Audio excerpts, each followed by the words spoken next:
Okay, so here's our little soil trench. It's gone across.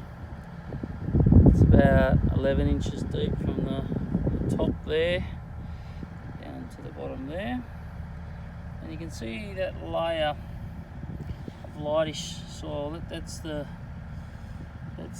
non-wetting surface soil that's getting interdispersed all the way across from down there all the way through to up there, and we have the clay soil sitting on top.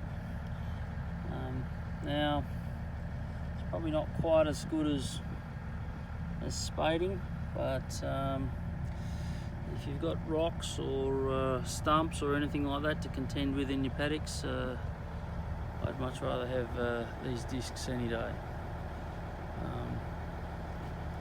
Makes a far better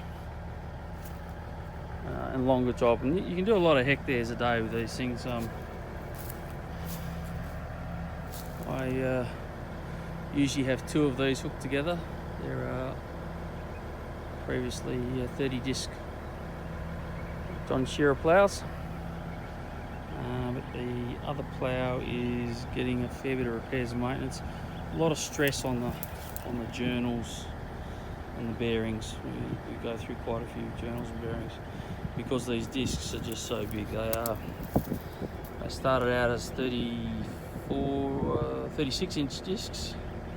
They're probably down to about 34 at the moment. Very heavy too, about 50 kilos each. It's probably a little bit too much for this machine. I think my next set of discs will be slightly lighter, probably not have as much curl on them as well. So there you go.